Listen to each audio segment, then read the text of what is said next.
All right. Thank you everybody for attending today. I wanted to talk about 4D scheduling in a nutshell. And the idea is it's very common. There's lots out there, and I get an hour and 15 minutes to address as much as I possibly can. And there is a lot to address within it. But I wanted to give you some of the concepts and principles behind it that I think will help to pull it together and make it easier for you guys to execute as a group. So, that being the case, what are the current demands on you? In the room as schedulers or in the roles you're in, what are the demands the industry are putting on you? I want to address some of those today. I'm asking. Give me a schedule fast. Yeah, schedule fast, all right? I need it tomorrow morning, right? Don't bother looking at the plans. Don't look at the specs. Don't look at the model. Don't look at anything. Just give me a schedule. That's sometimes what it comes down to, right? Yes. Okay. Now, of course, this is here. Talk to you guys. Other demands. What are some of the other demands you're seeing and hearing? The entire project. The whole project done tomorrow. Yes. Yeah, that's another major demand. Okay. Others that you guys are seeing and feeling. Pressure. Keep the manpower low. Yeah, we want minimal manpower. They do the same thing with us with costs too, right? Right? We want this for $200 a square foot, but we need it done tomorrow, and we expect you to have a schedule in the morning that tells us how to make that happen with 5 people. That's a little extreme with the numbers, but the principle and the concept, I believe, is exactly what we face. So we've covered the durations, the scheduler, cost, quality. They've increased the quality of the projects, even though they want them sooner and faster. Any other demands and requests that are coming from the industry that I'm missing? Get the schedule out into the field and have it. Okay, how do we get it out to the field and get people to use it, follow it? Okay. All right. As you can tell, I like being interactive in these presentations, and so yeah, I like a cheerleader. That's always nice too, but we get a lot more out of the skeptics. And so if you see something up here that you're like, that doesn't make sense, I don't like it, please call me on it, because I would like to have that conversation. Because if I am missing something, I want to know, and with this group, if there's something that's not coming across, I want to address it. And so feel free as we go through to have conversations, and we'll address those items. Because this is one of the main things that we're facing. I don't know how many of you have seen this, but I think this reflects part to the industry. This is labor productivity in the United States. This wonderful line that grows up nicely is all non-farm industry. So that's manufacturing, all sorts of other industries out there. This is their productivity from 1964 to 2012. It is 2.5 times more productive of what is being produced. Some of you might have seen this before, so someone who's seen this before, or even someone wants to take a guess, what do you think these other lines represent down here at the bottom? Construction. In fact, they're all construction. The first time that the gentleman put this together, he did one line down there representing construction. Everybody came back to him and asked questions like, did you deflate this with construction values and price index? And did you do this? Did you do this? So the second time he produced it here in 2012, he just threw all the lines on there for all of the deflated and inflated and adjusted and all of that down here together, and just to show that it doesn't significantly change anything. When you get to the end, no matter which line you follow, we are less productive now than we were 50 years ago. I think that we can change that, and I think that 4D scheduling is one of the major opportunities to make that change within our industry. Because what we face, well, I'll let me get ahead of myself. Let's get on to the next bit of entertainment and a little bit of fun here. Let's talk to Beatrice, see what she has to say about it. And this slide might take a second to load due to the video nature of it. So I think lots of you have seen the commercials, and you probably heard me trying to play it a moment ago. There it is. And let's push play. Instead of mailing my vacation photos, I'm saving a ton of time by posting them to my web. Ooh,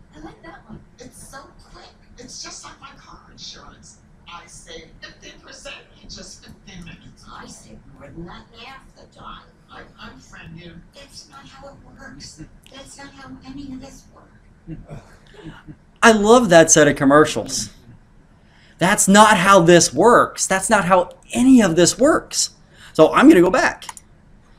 It's not working. It's not how any of this works. We have the empirical evidence that says the practices we've been following are not making us more productive. Something has to change.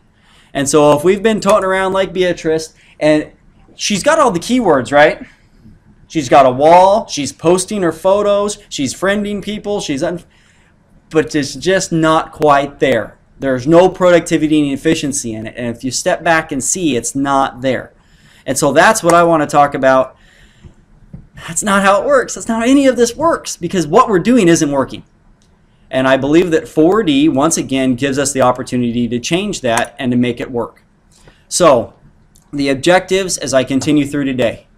I want to help everybody understand LOD. Many of you might be familiar with it, but I want to correlate level of development, level of detail, because I believe that's key in producing a 4D schedule, and in fact in controlling and understanding the project as an entirety.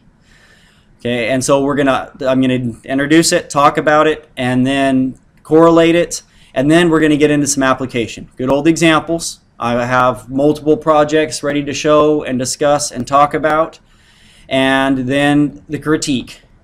How do we make this real? How do we make it happen? And as we go through, once again, I believe in making it real. No gilding, no shiny coating on the outside.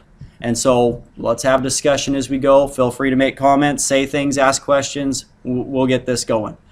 So, understanding LOD. LOD, level of development, level of detail. Those are the two different phrases that you hear and what LOD stands for. It starts to become a common language to communicate. And so being that we're 4D and BIM is usually the primary focus, I'm going to start with level of development and how that regards to models. And so there's a difference between detail and development, especially within a model that you are getting for a construction model. Detail means there's a nut or a washer. I mean, that's really detailed. I've seen some models that you could hardly even work with them because there was so many nuts and bolts in there that no one could do anything. It also turned out that most of those nuts and bolts were in the wrong places.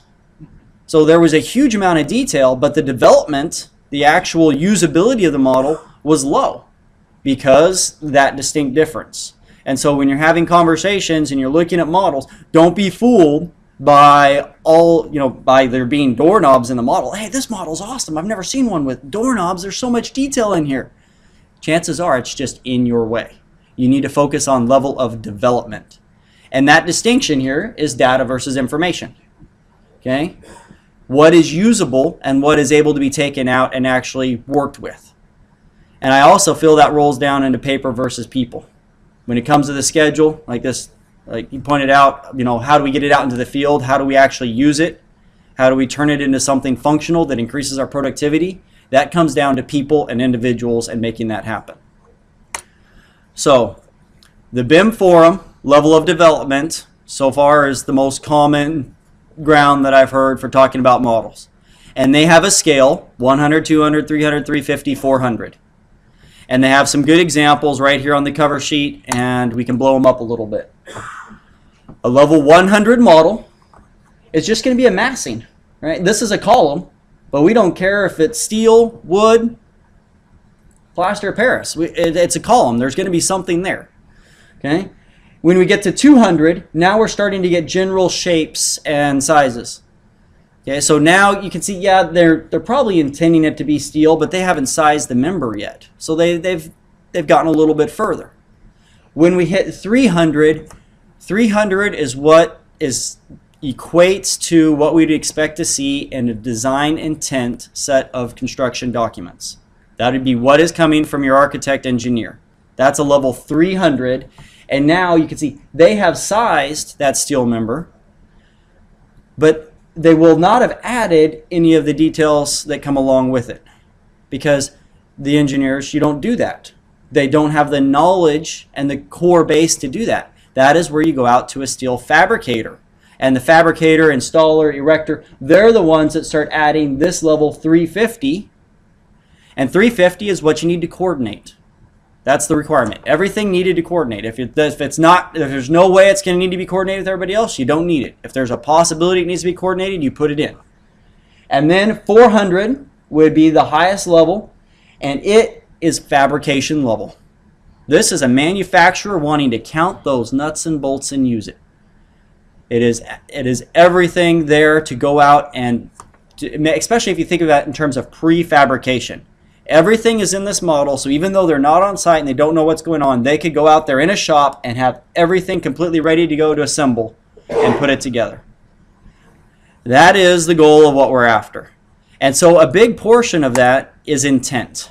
What is the intent behind when they're putting this together? Okay, design intent, coordination intent. My mouse is on the wrong screen, I apologize. Design intent, coordination intent, intent to fabricate.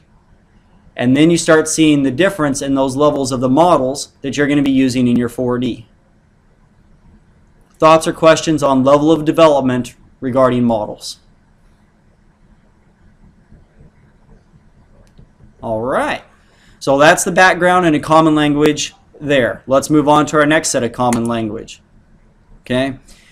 AACE 37R06. Let me pull that up. Anybody familiar with this document? Recommended practice. Let me pull it over on the screen for everybody. Make it full size, and we'll scroll down a little bit. Where's my scroll? Let's just do this. Okay, the idea behind this, it's not going to scroll very nicely. All right, that's the actual PDF document. Never mind. Okay, I've got it here in text, ready to show this way. So that document gives us levels of a schedule, and they call it development or level of detail within the schedule. Now that was broken out into 5 levels, and so level 1 is high level. It's a milestone. Start date, finish date even. That could be a level 1 schedule. Level 2, now we start to coordinate, we start to see some of the key interfaces, but it's still general bulks and groups. It's just hitting some of the early deliverables. Level 3 is the interfaces between disciplines and crafts.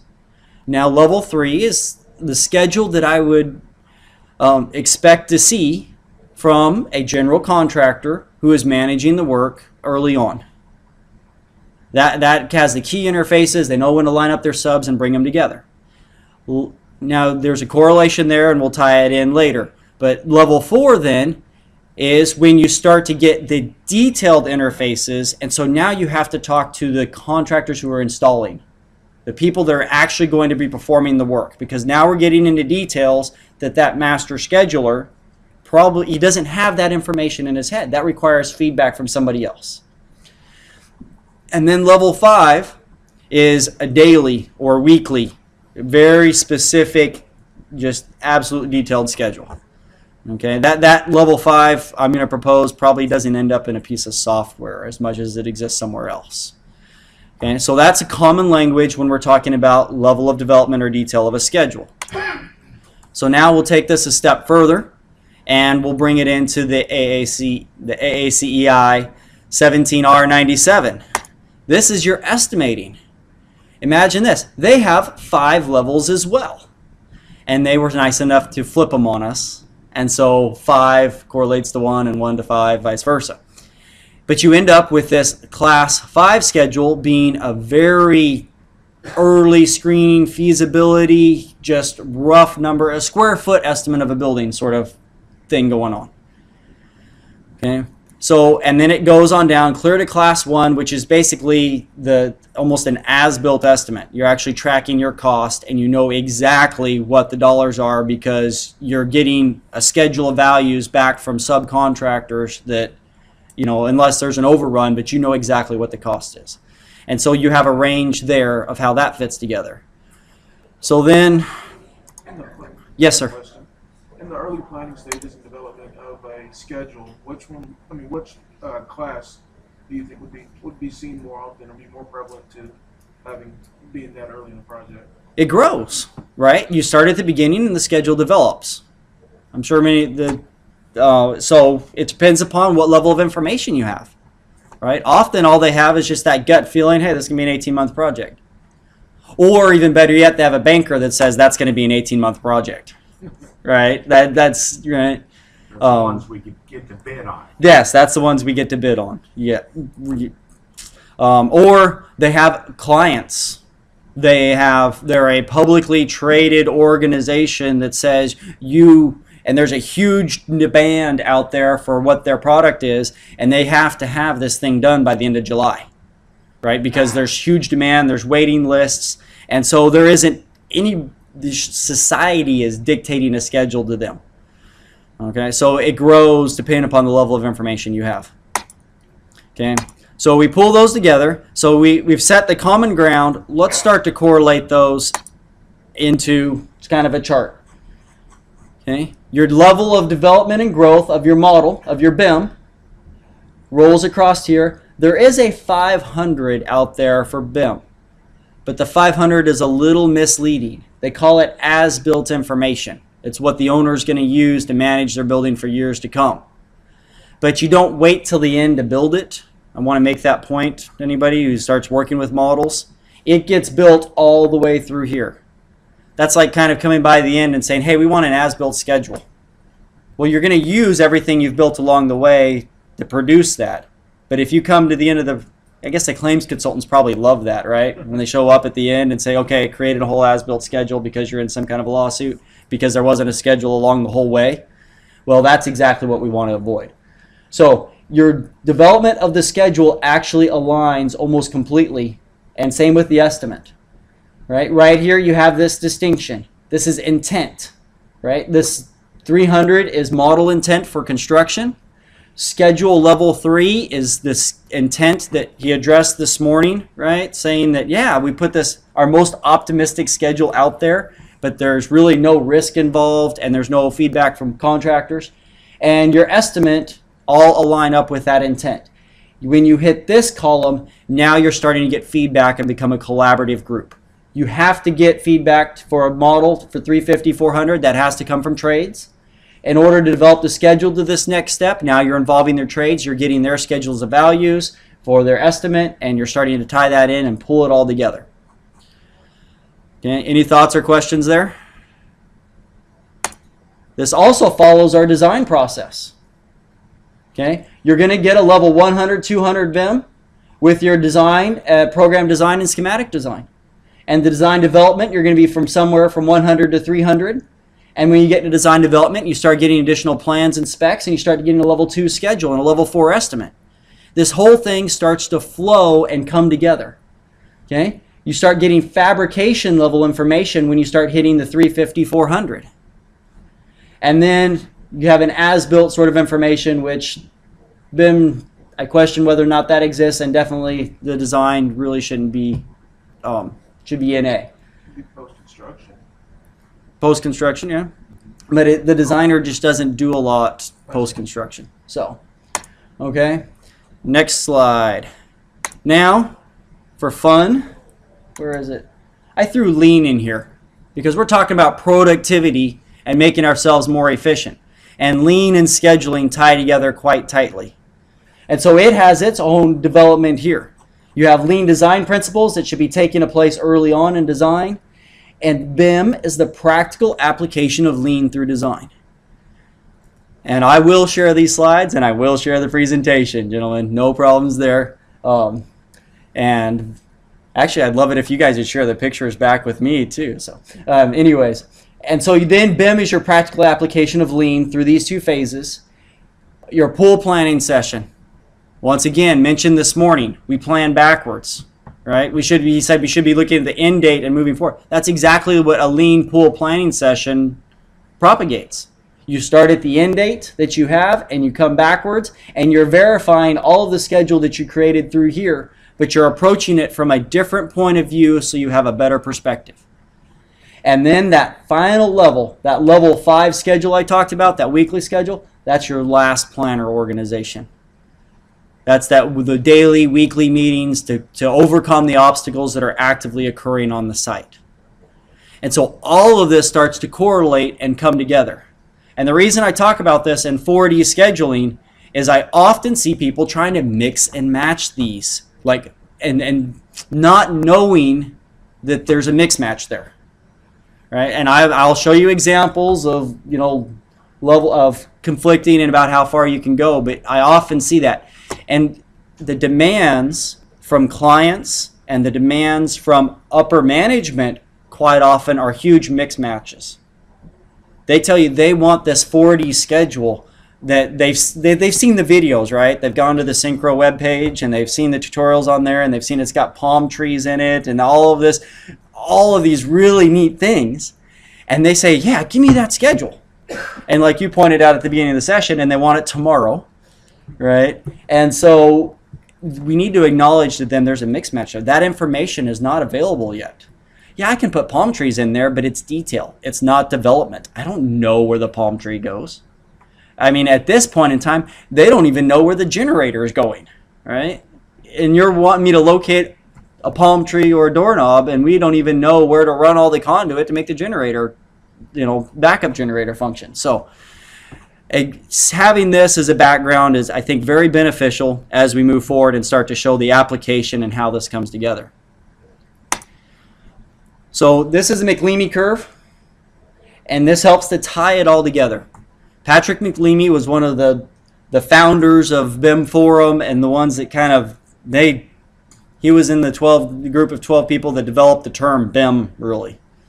And so, and the reason they did that is he had acknowledged and realized that if we look over time, and this is from a designer, architect's perspective, okay, the further we go through time, whether we're in program development, schematic development, design development, then as we go along, the cost of a change drastically increases.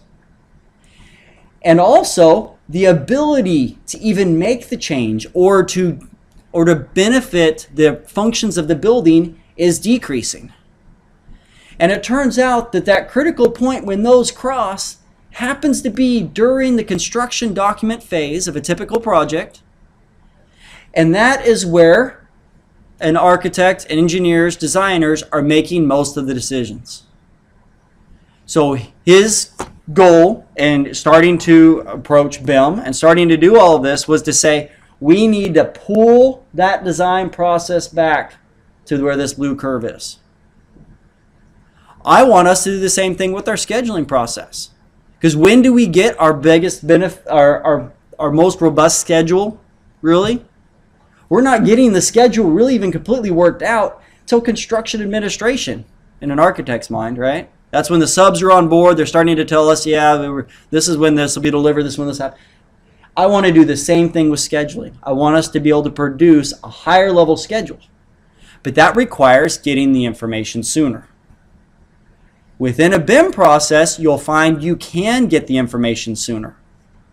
Because the BIM process itself forces designers to make decisions earlier, and they are making these decisions earlier, and then we can get what those decisions are, and we can be starting to program and schedule from them right behind that in our decision curve.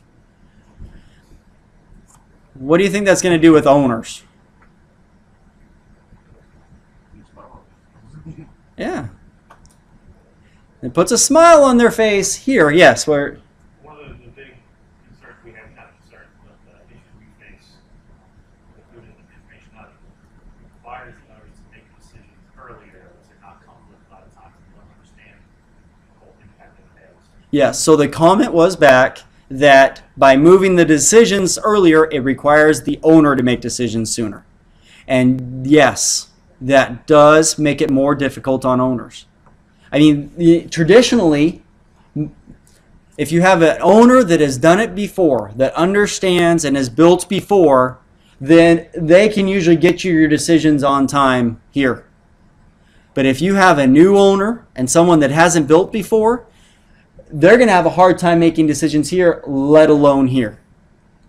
Now, the benefit in a current project that I am on right now with a very significant owner, that this is their first major manufacturing facility, having known this coming into it, we're seeing the exact pains that you just commented on. But because we are asking and we are in turn demanding of our owner that those decisions are made here, then we're getting them here, right? Whereas what's happened traditionally, we demand decisions here and we get them, you know, a month later. And so we're able to pull our entire schedule forward because we're getting the owner to make the decisions sooner. And once they start to understand it, they start to see that now they have greater options. The other side of that, when you start producing 4D schedules, is you will see that up here where they're making these decisions, but when you're working within a BIM environment, making those decisions, you're actually putting some sort of objects in the model and they become visible. But the role of an architect, engineer, the designer, is to explore options to find the best viable options for the project. So how do they go about exploring options? Well, one day they might have this piece of equipment in, and the next day it's this piece of equipment, and on day 4 it's this piece of equipment. All right? And so you're scheduling, you're getting these models, they have pieces of equipment and things in them, and they're moving around and they're changing. And so it takes a mental adjustment on behalf of the scheduler, because we love as schedulers to say, I've created the schedule, here it is, but to be able to make our schedule more flexible, more agility in our planning process, to be able to pursue those options that the designer is working with, and being able to produce our feedback on those options with regard to the schedule as well. So what happens is everyone is doing more work earlier. It results in a total less work for the entire project, but it's more work for the owner to make their decisions on a faster basis. It's more work for the scheduler to keep up with the changes. It's more work for the architects to explore the options. And so lots of times you're going to have people that feel the pain up there, and it's going to be difficult.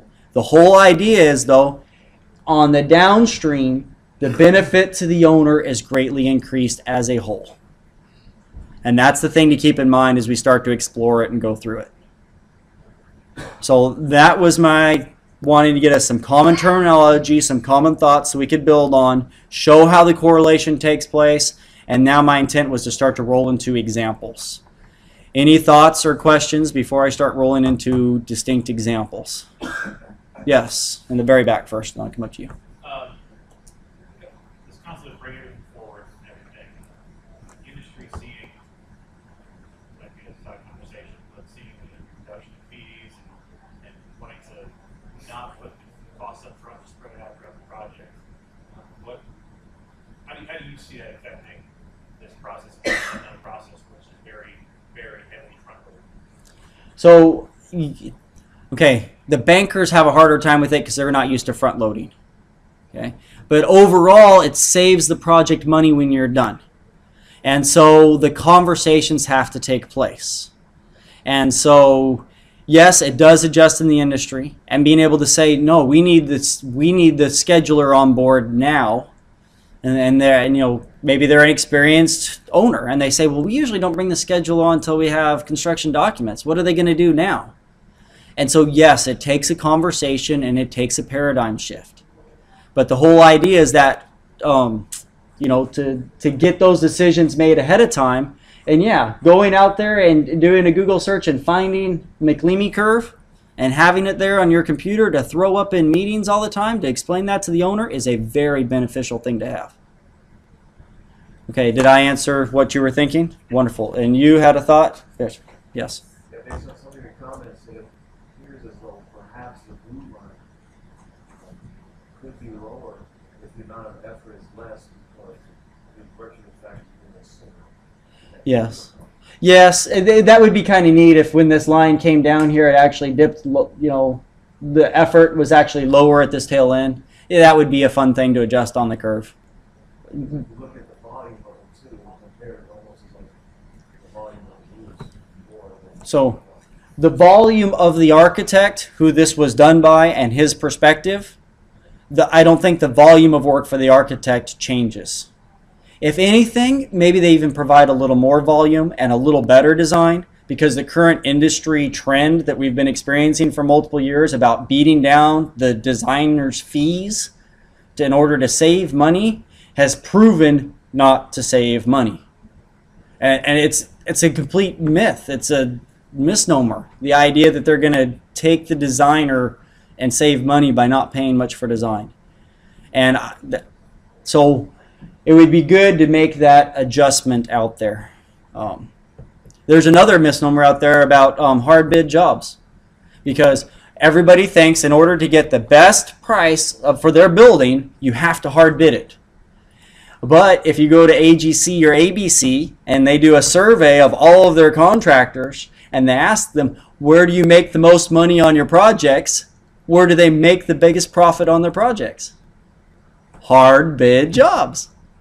So the owner is somehow across the country have deceived themselves into thinking that they pay less for hard bid jobs. It's amazing to me. And so both of those come along. And all of it comes back down to an adversarial relationship. If we can break down these adversarial relationships and start becoming partners, now we're back into lean supply chains and the efficiency that takes place. These owners, most of them will try to develop these lean supply chains, and they will single source supplies all the time because they can be more efficient and more productive. But yet they don't want to do that with construction or design, because they see it as a big ticket one-time item, and so they think it costs less to.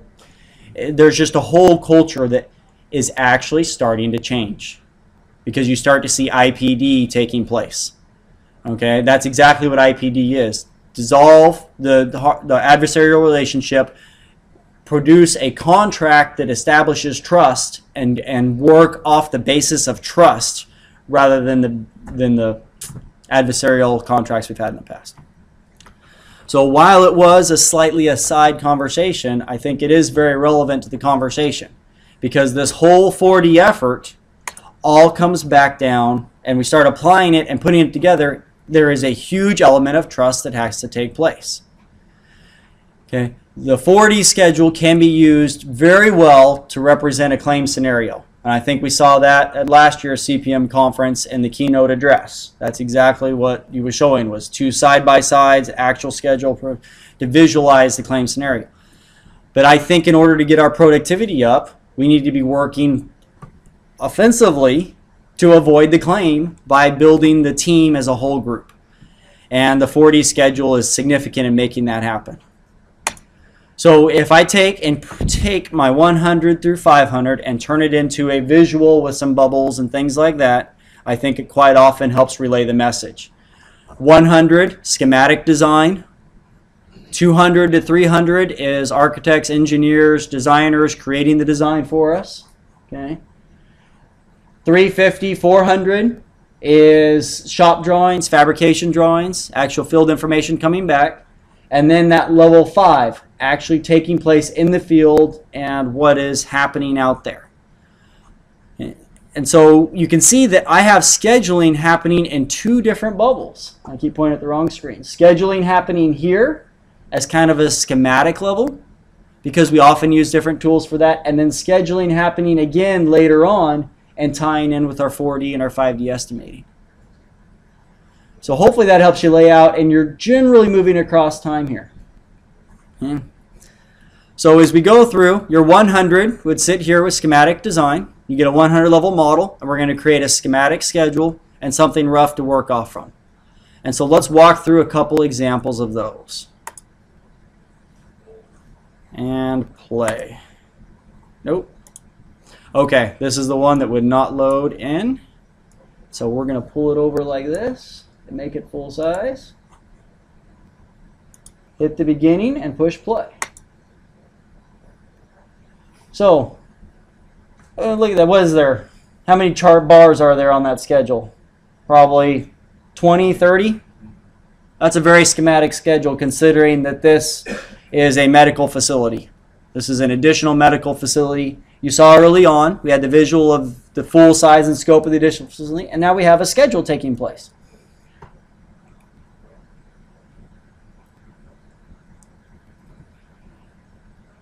Okay.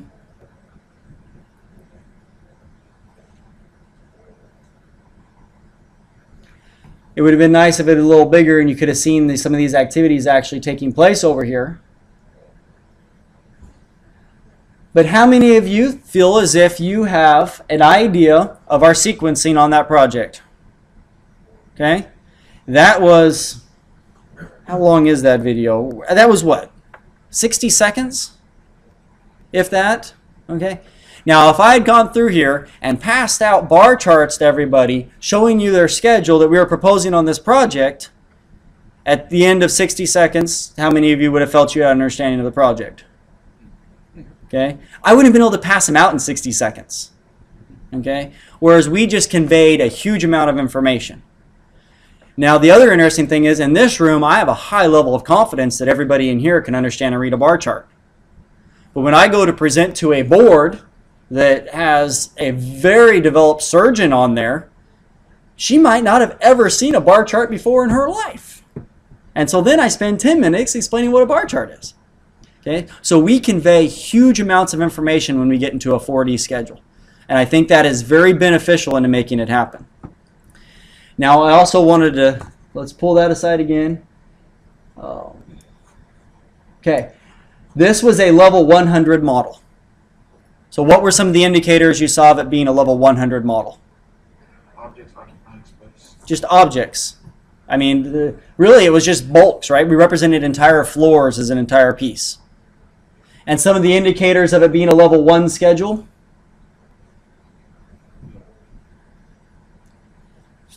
No activities, really. I mean, we're representing, what, $30 million worth of work in 20 activities?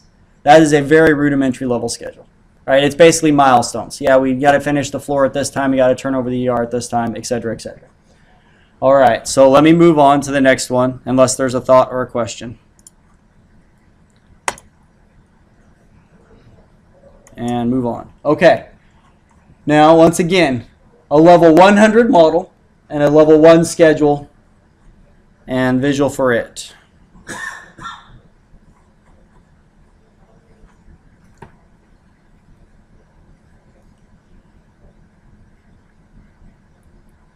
Now we have two completely different pieces of software going here than we did in the last one.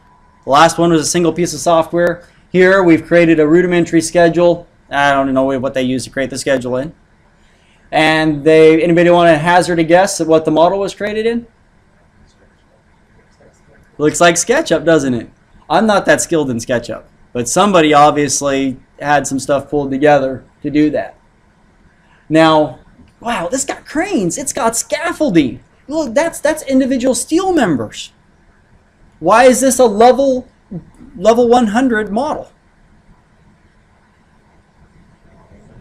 Nobody knows if any of that's in the right place, right? This is a representation. That steel, I mean, right here, somebody just threw columns on top of a building. I don't think they bothered to check to see if they align with the columns that are actually going to sit on it beneath. And so we have to watch out for that when we're creating these schedules and representing things. And so we can produce something that looks very detailed with really no development behind it. Now, is there still benefit to this? What are some of the benefits you think that something like this could have for your organization? Yes? Sales and marketing. Okay? So that's step one, get us the work. Now, as soon as we have that, being that we have already, someone has taken a significant amount of time to understand the requirements of the project and what needs to take place. This, beyond sales and marketing, can be handed to a superintendent or a foreman, or even maybe that master scheduler that wasn't there for the marketing side of it, but now needs to start developing that next level of schedule. And how much information have we communicated about the general intent of the plan in, once again, 30 seconds to a minute. Vast levels of information have been communicated to help that scheduler understand what is taking place and the development that's going on. Any other thoughts or questions with this one in particular? All right. And another one. Now, a level 100 model with a level 2 schedule.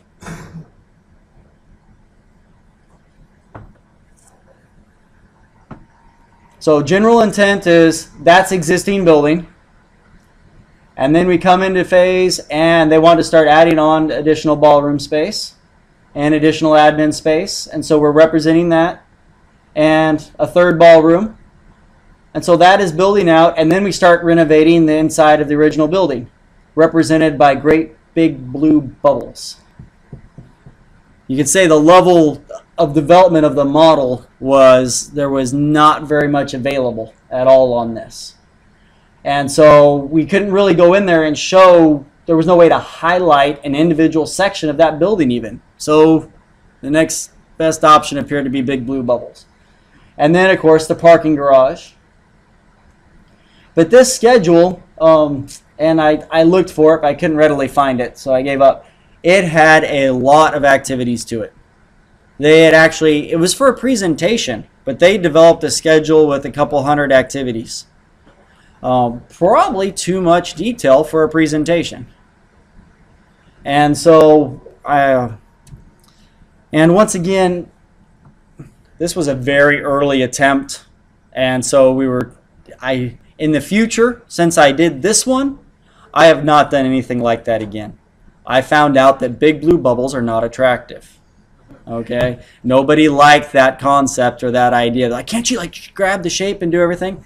And I explained to them that had you not called me on Friday afternoon of a 3-day weekend and asked for this Tuesday by noon for a presentation, a Tuesday at 3, I might have been able to get you something more. And I don't think they were necessarily happy with that comment, but it is what it was, right? I don't know if sometimes we don't have advance notice. Sometimes that project just comes up and it's time to go. And I think that's what the situation was, because this manager that asked me to do it is a very good manager. He's not a procrastinator. He doesn't neglect to do things. And so I think that's just the situation.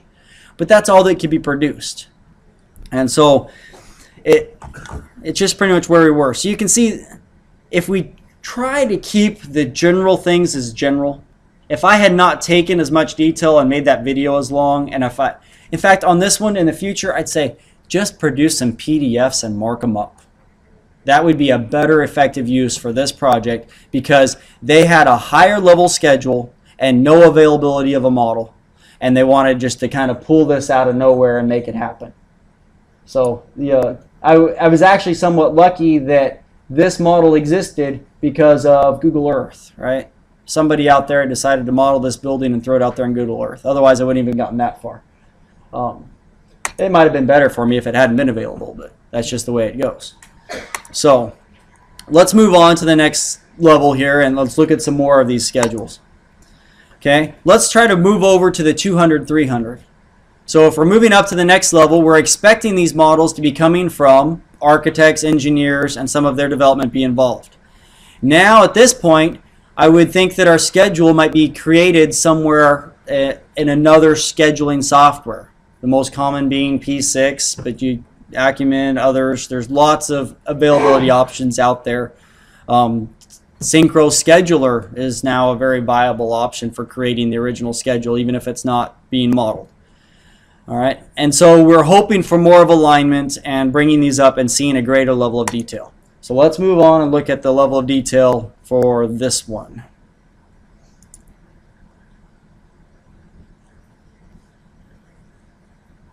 All right, and I double-clicked when I shouldn't have double-clicked. Let's try again. Play.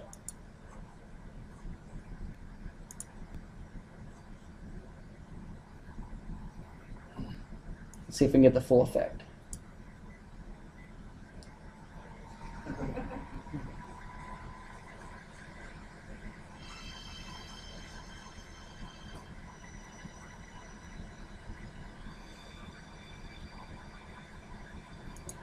Oh, I didn't mean to click on it. I meant just to pause the music. I am sorry. Let's go back one slide again and play, and I'll jump forward a little bit. Okay, play again. Okay. All right. So the humorous comment that I ruined was that this is where I learned that all the good music is copyrighted. And so you get a nice little repetitive thing that's better to be muted. So now we have a higher level of development of the model, right? This model has individual parts and pieces. And I'm able to take, hopefully you caught that, the objects being removed and the use profiles actually showing I was removing objects. And then my ability to come through and show new objects being installed. And you can see a different, options for installing. Some are bottom up, some are going to appear. We were able to take this quite a bit further for this medical facility on this proposal. And so, we actually have a lot more of a sequence to it. So the level 300 model was because they had actually created the set of bid documents for it and then released the model for us to use. And so this model was the design intent model coming from the structural engineer, provided us the structural model, the architect, the architectural model. And so those elements were both at a level 300. And you can see we're able to get a much better schedule out of it. But of course, we didn't want to spend a whole bunch of time and effort creating a full level 3 schedule because this was a proposal. We needed just enough to communicate to the owners of the building that we had a distinct plan that covered important aspects of keeping this entranceway open to the existing ER that was operational during the construction of this building and how we could do that.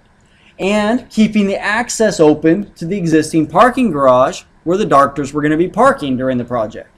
And so we were able to communicate all of that information. Instead of just saying, yes, we have a plan, we were able to actively show that plan and work its way through. And so I might have missed it. It should be coming up right here in just a moment. There, this wonderful ring right here.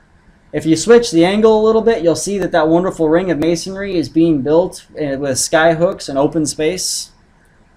And so it also proves to be that crystal ball or ability to look into the future, to realize that, yes, the mason that comes to set this will not be able to finish that masonry. He is going to have to demob and come back because he has to build this entire structure here and come up. And then the supporting structure was actually integral with the curtain wall that circles that tower. The curtain wall, it was interesting thought and concept. It didn't end up that way. It ended up going to another structure. Somebody thought they were going to save some money.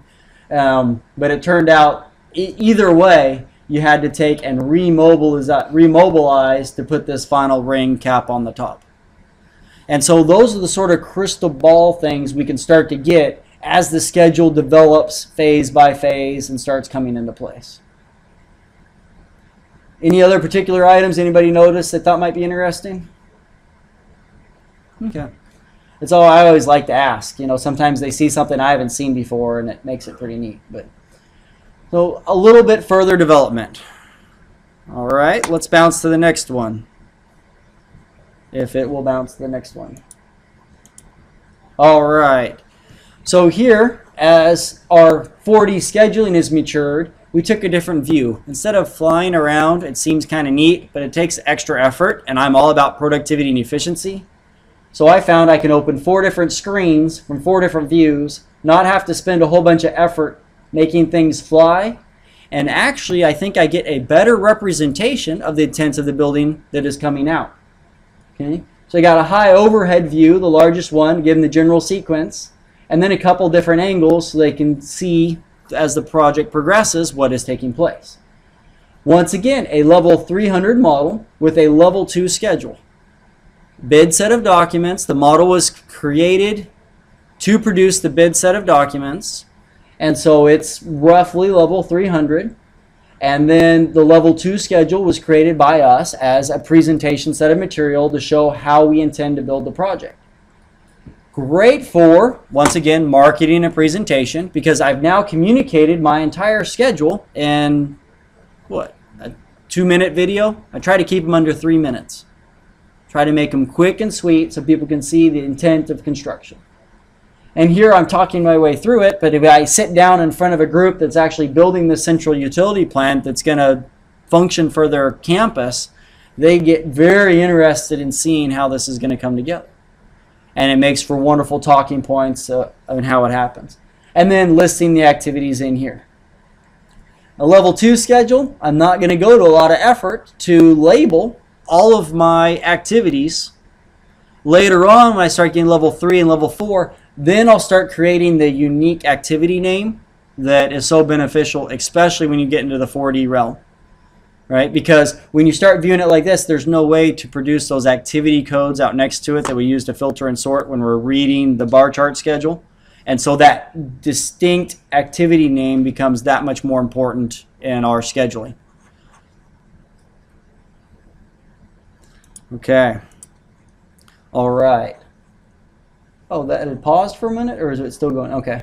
And you can see that the various views allowed us to look down inside the building to see the important areas that they'd indicated they were most interested in taking place as we progress. All right, another element.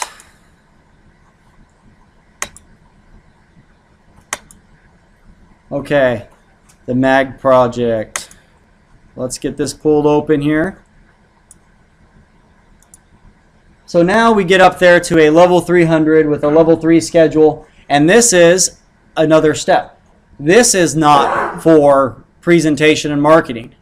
This is an awarded project that we are now taking through to construction and development. And so now we've made that crossover. We are still working with a level 300 model because we do not yet have subcontractors on board that can give us the, they're not producing the shop drawings and those models yet. Trying to close that down so we get a little more real estate. There we go. And try to pull this over so we get a little more real estate. Okay, so we're still working with the architect engineers model that's taking place. And it's pretty much a level 300, but pretty quick right there. I can see that their design is not complete, right? Because that's not a hole in the building. That's an entranceway. That's an, anyways, you can see right there. No walls. They actually had nothing there on the plans yet. So, but that's all right. That's part of our design process, and we can help walk through that. Now I need to adjust a little. The screen was not okay. You can see we have the full schedule up above, actually created by a scheduler. We have a project manager on this particular project that is a scheduler as well, so he can create his own general contractor level schedule. This is still a level 3 schedule because we have not started getting feedback from the subcontractors and their actual durations, their sequence, and breaking down activities. And so let's go to play and play focus time, and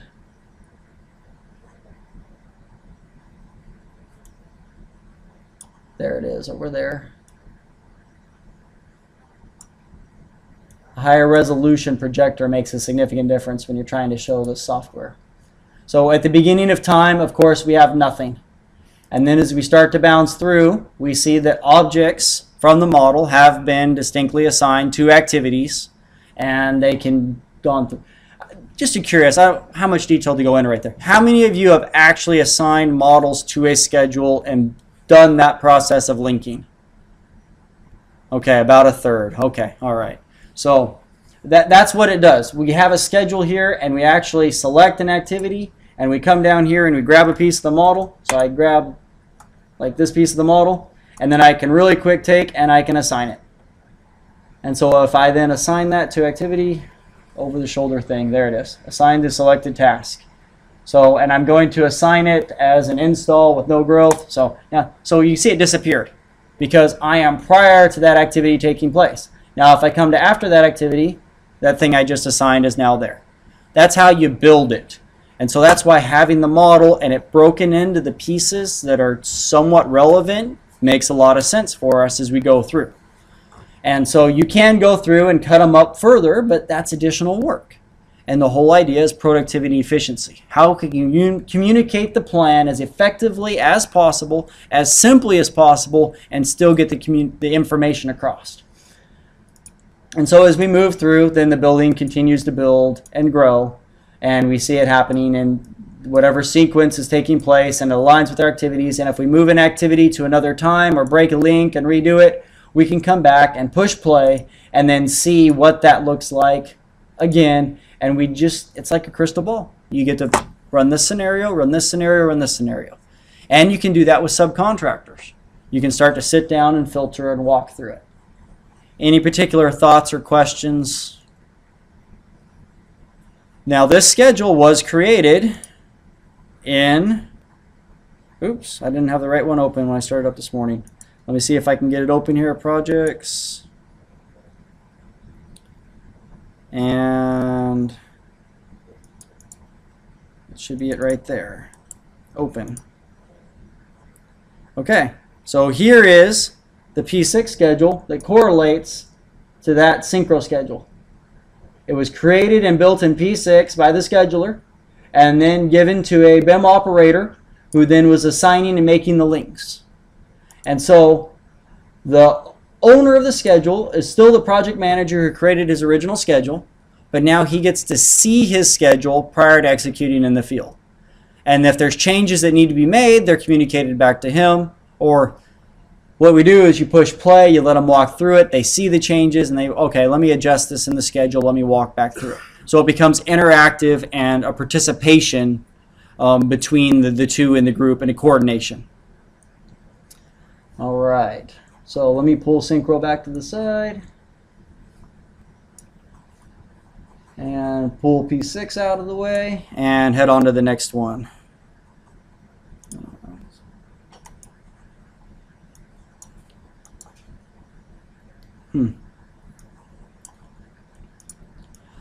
I have a lot of programs open and I think my computer is starting to feel the pain. I do that to it regularly. Okay, so then the next step would be a 350 or 400. So now we have the level of schedule where information is coming back. And so within our model, we have subcontractors who have provided their distinct feedback of how it's going to be built, when things are going to be done. We have also done that for the schedule. So both the model and the schedule have that level of information in them. And we get to see that we have start to see a very robust sort of schedule that's fun to work with.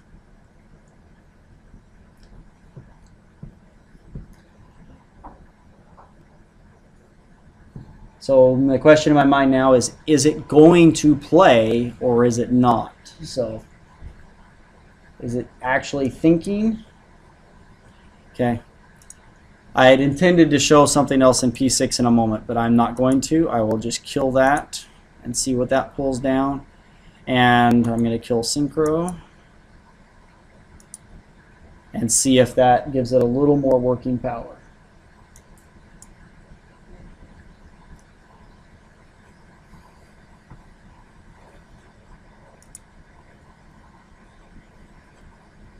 Okay, let's make one more good attempt here.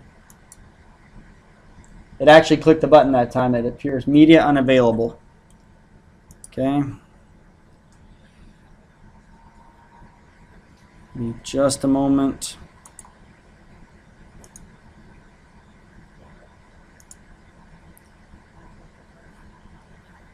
I'm going to attempt to go back to the original source and play it there.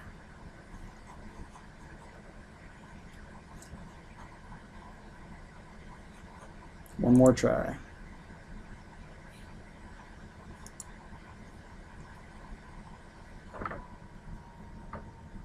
It is playing and it is working. All right.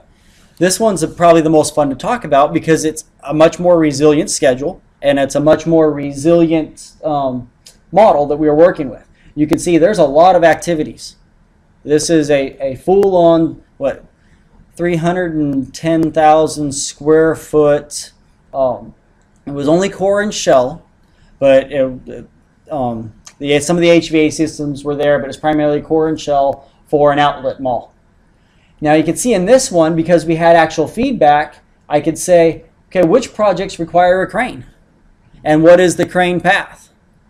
And so I actually built the crane path that's going to go around the building. So that first crane that circled was erecting the precast, and the second crane was coming around erecting the steel inside. And so then we come to the next building, building 300 down there, erecting precast. You see a crane circling. And in a moment, you'll see the second one circling, erecting the steel.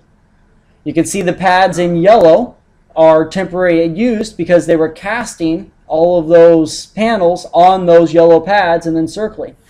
And then, let's see if I can pause this for just a moment right about here. I don't know if you guys can see it well enough, but when I count 5 cranes. Had a really good conversation with the superintendent about this point when I first showed this video. Because he was a superintendent that was new to this process, and an excellent superintendent. Worked with him before. He's a really great guy, really good at running a project, everything like that. But he proceeded to explain to me that my schedule was wrong because of the cranes. We're not going to have cranes on this project.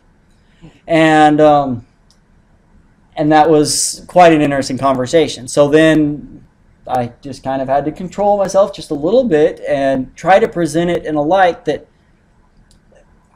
what I did here was I took the schedule that had been generated, and I was very kind. I refrained to saying your schedule that you gave me. I took the schedule that was created and I assigned it to the aspects of the model, and I made it visual.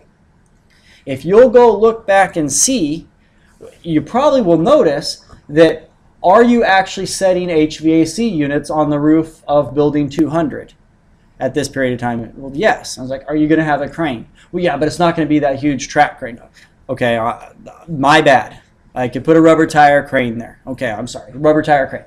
Okay, will you be erecting the steel here? Well, yes. Will you be erecting precast? I walked him through it. It's like, are you going to share cranes between these 4 activities? And then all of a sudden it clicked in his head, and he realized that the schedule is not feasible. It cannot be done in the way it's presented. This conversation took place 4 months prior to getting to this process in the field.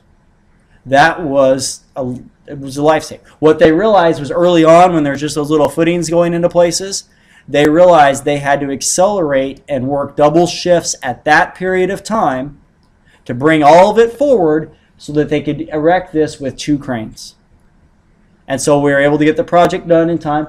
You can, a 300,000 square foot outlet mall. Guess which day they had to be open for? Black Friday. Okay. Could we say, oh, sorry, we'll give it to you on Saturday? No. There was just absolutely not an option. There was no potential. In fact, if we had missed Black Friday, the entire project probably would have died and gone bankrupt. There's no possibility for delay or anything like that. It had to be done. We found that early. And so, right there, and then he comes right here, and he said, the cranes are on top of each other. You just told me this was all accurate. And I said, so I didn't go to effort to create 2 separate paths. What I am reflecting is that in the schedule that was given to me to analyze, you have the precast and the structural steel supports in the middle completing on the same day. Are you going to be able to complete those on the same day? No, because you have to write the precast for the steel to attach to it. Okay, so would we like to adjust the schedule?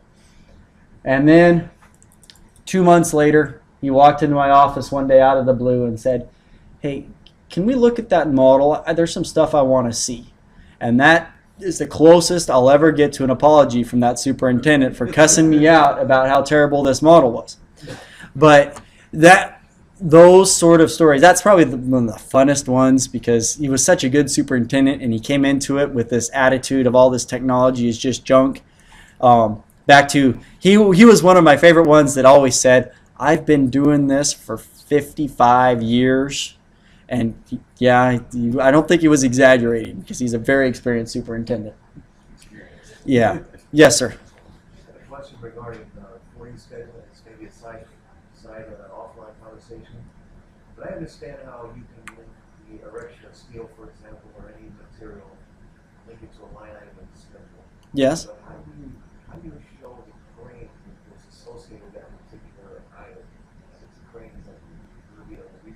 Yes, the crane is a resource, and there's some really good synchro folks that'll love to spend 15 minutes walking you through that. I can't do that now. Yeah, that's exactly what I did. This is straight out of synchro, right? I mean, I had a P6 schedule. I had a model created in 3 different modeling softwares, and I federated, is the term I like to use, within synchro. And I've shown you a couple other pieces of software that you can use for 4D scheduling and things, but as you can tell, I found it to be the most viable for what I'm doing. If any of you want to talk about what you're looking to do, I can tell you whether I think it's the most viable for you or if other options are better, because there's other options out there. But yes.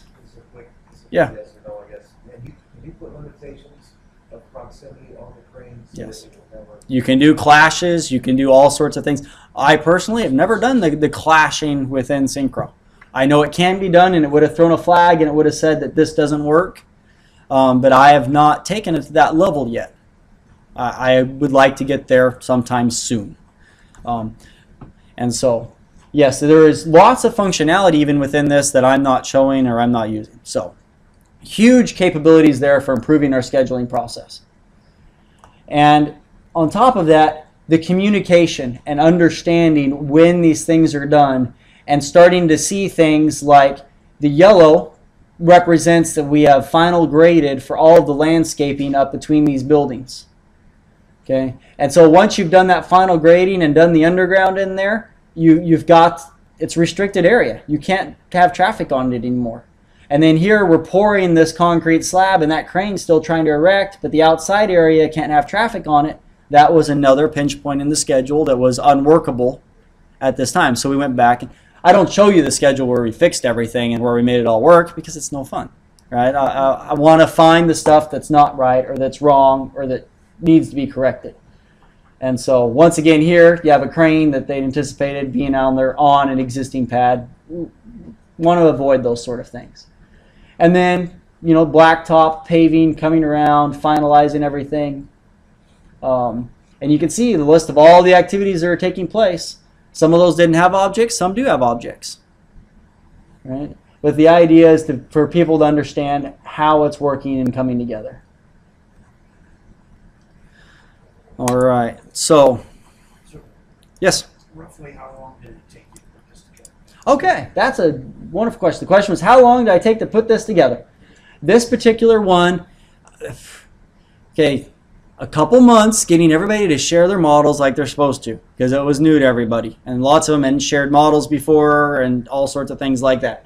But once we got all the models together, and then they were, I'm not going to count for any of the time spent building the schedule, because I did not build the schedule myself. Somebody more involved in the project with those details built the schedule.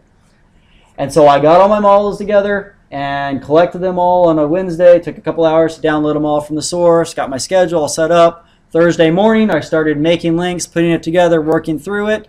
I had most of the links done late Thursday night. Actually took some time to sleep, which was a nice break. Came back Friday morning, started pushing play on it, looking for stuff that didn't look right, coming back through. By Friday afternoon, I had a model in Synchro to walk through. And so, and then creating a video like this, because you saw what happened to me. I had Synchro open, a couple other programs open, my RAM was gone, and my computer just wouldn't work right. So often for things we create an AVI, I put another 5-6 hours in creating a video file to be able to show. That's another endeavor, because you want to pick the angle and tune things up a little bit. So it wasn't 3 days. Yeah, 3 working days. And so there's a lot of juice for the squeeze is a phrase that I have one manager. He tries to use it against me. There's not enough juice in the squeeze. I'm like, well, this one is. Yes. Well, just to clarify, it was the AVI file that added that extra day. That's true. Show this off the site. You can actually show it where it's. Yeah.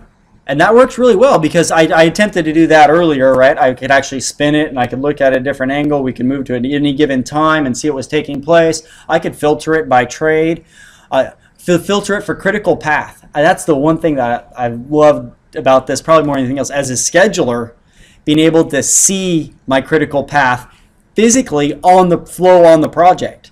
because now my critical path, I filter down to only critical path and the activities that come with it, and you see footings appearing and you things happening, and then all of a sudden my critical path jumps to the other side of the project.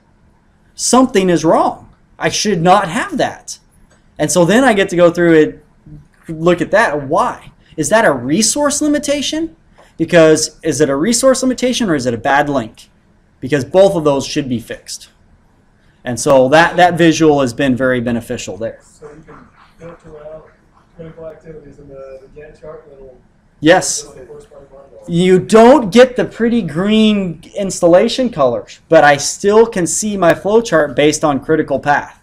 And I like that. It's been beneficial to me on a couple projects. It's a very neat ability.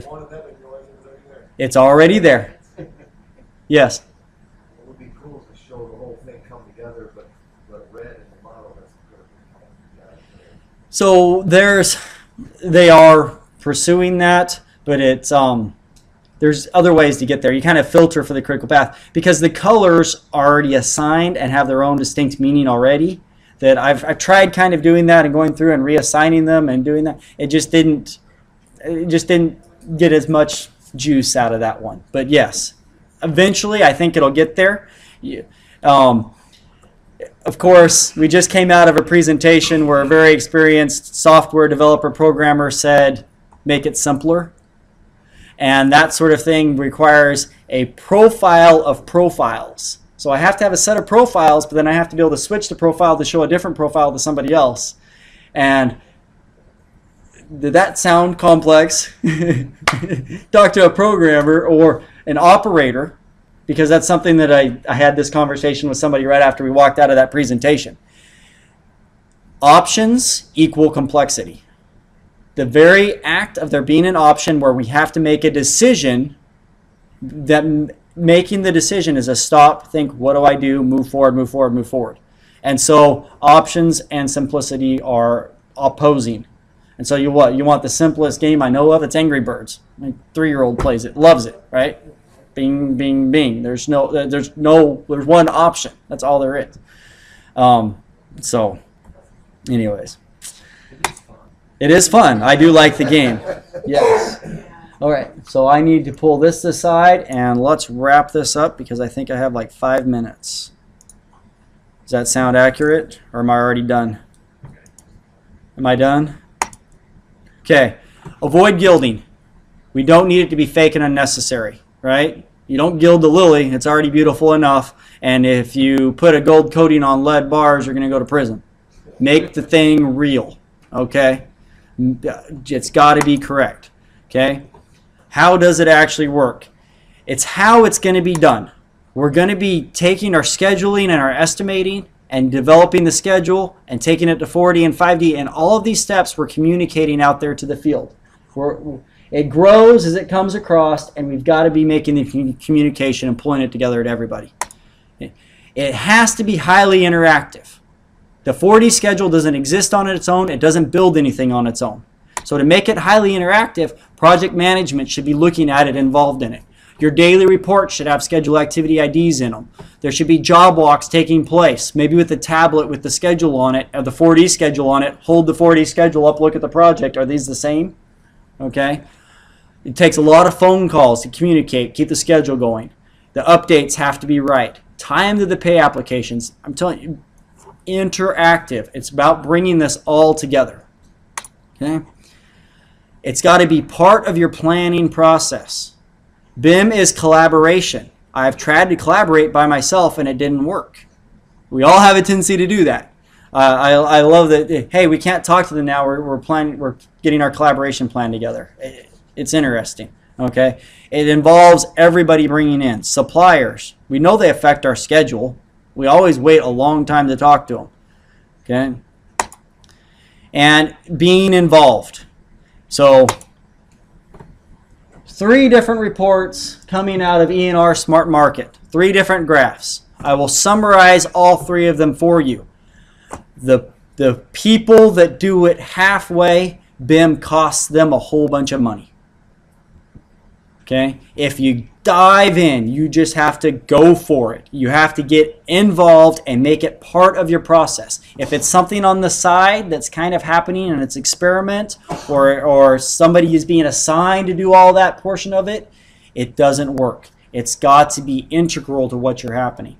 So, you know, pull up the smart market report, use it with the supervisor or whatever, and explain to them that the whole concept and idea is this is the best part right here. If you are very high BIM engagement, you are pushing BIM in every way you can, 50% of them said a very positive ROI. Low BIM engagement, 35% said it's costing us money. That is a very distinct paradigm, because so many people want to kind of play with it and see if it works. It doesn't if you're tinkering. You have to dive in to make this all happen.